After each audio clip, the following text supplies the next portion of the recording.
कैसे अपनी स्पाइन खराब कर रहे हैं? आई थिंक इसमें ज़रूर बहुत सारा ट्रूथ है, क्योंकि आजकल के ज़माने में हम ज़्यादातर एक्टिव नहीं रहते हैं, ज़्यादातर हम बैठे हुए रहते हैं पूरा दिन।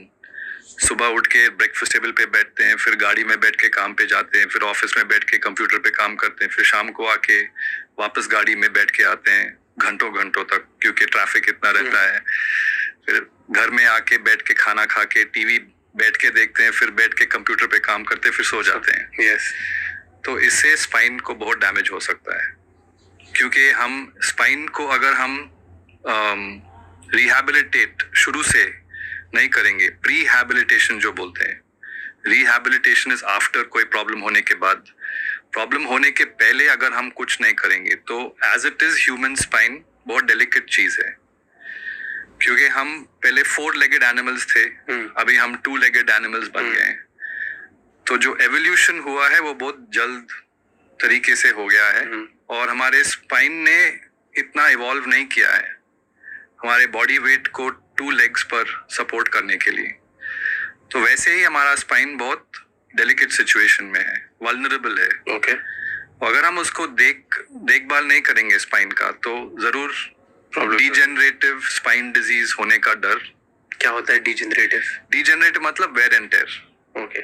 वेयर एंड टेयर मतलब जैसे आप समझ लीजिए, आपके गाड़ी में आपने नया टायर लगाया और आपने बहुत ज्यादा गाड़ी को चला लिया, तो आपका टायर वेयर आउट हो जाएगा। अगर आप उसको मेंटेन नहीं करेंगे, देखभाल नहीं करेंगे, अच्छे रोड पे नहीं चलाएंगे, तो वैसे ही स्पाइन का भी हालत हो जाता है। जब आप सिटिंग की बात कर रहे हो, आप बोल रहे हो कि हम लोग ज्यादा लंबे समय तक बैठ रहे हैं और दिन भर बैठे रहते हैं, तो इसलिए हमारी स्पाइन खराब हो रही है। एक बहुत कॉमन लूज टर्म यूज होती है सोशल मीडिया पे, that sitting is as dangerous as smoking. जी, do you believe in this? कि ज्यादा लंबे समय तक बैठने से ज्यादा लोग मर रहे हैं देन स्मोकिंग, या ज्यादा लोग मरेंगे? इसको क्वांटिफाई करना डिफिकल्ट है एक्चुअली। ऑब्जेक्टिव सेंस में आप अगर सोचेंगे तो इसको क्वांटिफाई करना मुश्किल है, क्योंकि लोगों का जो लाइफस्टाइल है, हैबिट्स है, वो बड़े वेरिएबल होते हैं। लेकिन स्मोकिंग इज समथिंग आप क्वांटिफाई कर सकते हैं कि आप कितने सिगरेट पी रहे हैं और आपका रिस्क कितना है।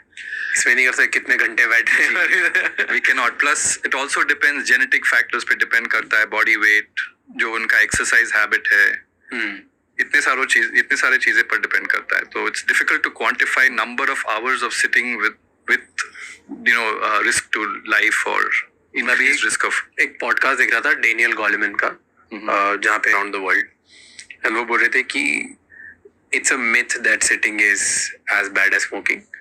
हिज पॉइंट वाज कि सिटिंग, बैठने में कोई दिक्कत नहीं है, जितनी भी देर बैठो बैठने से कोई प्रॉब्लम नहीं है, बट नॉन इंटरप्टिव सिटिंग में प्रॉब्लम है।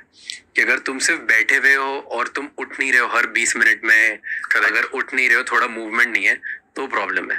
तुम बैठ सकते हो जितना लंबा तुम्हें बैठना है, लेकिन हर 20 मिनट में तुम उठते जाओ। से कितना बैठते हो उससे फर्क नहीं पड़ता, कैसे बैठते हो उससे फर्क पड़ता है। Do you believe so as well?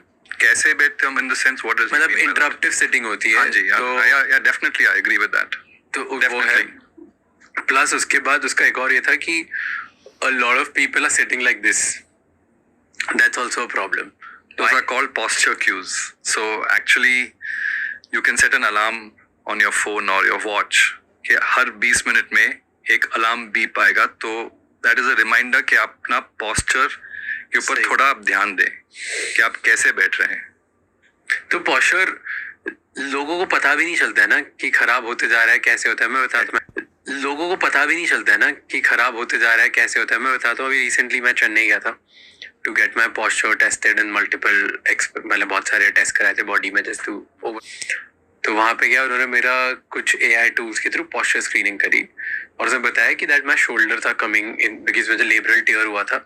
तो लेबरल टियर के बाद से वो हैवी हो गया मेरा फ्रंट साइड, मेरा नेक और हेड भी हैवी होते जा रहा है। So I don't even know, but मेरे हेड का वेट मेरे बॉडी प्रोपोर्शन के हिसाब से होना चाहिए 5.5 kg, पर बिकॉज मेरा वो पॉस्चर धीरे धीरे उस टियर के बाद से खराब हो रहा है, my head is now approximately around 17.7 kg। तो वो भारी हो गया और वो आगे हो रहा है। और वो बोल रहे हैं कि अगर एट दिस एज ये हो गया, and if you don't fix it today, then going forward आगे जाते जाते तुम्हारा ये बहुत ज्यादा हो जाएगा और ऐसे हो जाएगा, एंड देन ओवरऑल आपकी नेक को सब, ये नेक पेन जो होता है पीछे, फिर आपका हेड पेन और हेड एक जो होता है वो सब इससे रिलेटेड है। एंड ये अगर मैं मेरी मॉम को ट्रीट कराने नहीं जा रहा होता तो मुझे लाइफ में नहीं पता चलना था ये। एंड देन प्रॉब्ली 2-3 साल 5 साल बाद मैं आपके पास आता और बोलता कि सर ये क्या हो रहा है। 99% लोगों को तो कभी लाइफ में पता भी नहीं चलेगा, तो कैसे पता करें?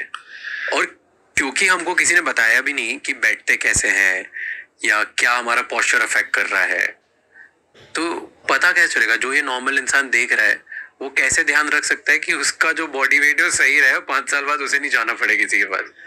Very good question. मेरा एक फेवरेट कोट है जो मैं सब लोगों को बोलता हूँ कि जब हम इंसान बड़े हो जाते हैं, हमारा जो एजुकेशन में कोई हमको बताता नहीं है, 2 चीज़ों अब हम बिल्कुल नहीं जानते हैं, हम सीखते हैं लोगों को देख के और अपने ऑब्जर्वेशन से हम सीखते हैं। एक तो how to move, and that includes how to sit, how to walk, how to lift weights, how to stand, etc. Second is how to think. कोई हमको सिखाता नहीं है, so we develop unhealthy ways of moving and we develop unhealthy ways of thinking. True. So मेरे ख्याल से at least once in everyone's life, if anybody has the awareness कि हम अपने body के बारे में हम concerned हैं, हम health centric हैं, एक फिजियोथेरेपिस्ट के साथ एक कंसल्टेशन तो जरूरी बनता है, और एक एटलीस्ट अपने लाइफ में एक बार एटलीस्ट असेस करने के लिए आपका पोस्चर कैसा है, आपका मूवमेंट पैटर्न कैसा है, कहाँ पे आपको रिस्ट्रिक्शन हो रहा है, कहाँ पे वीकनेस है, कहाँ पे ओवर यूज हो रहा है। सेकेंड इज एक साइकोथेरेपिस्ट के साथ एक कंसल्टेशन तो होना चाहिए कि मेरे थिंकिंग हैबिट्स हेल्थी हैं या मेरे लिए हार्मफुल हैं।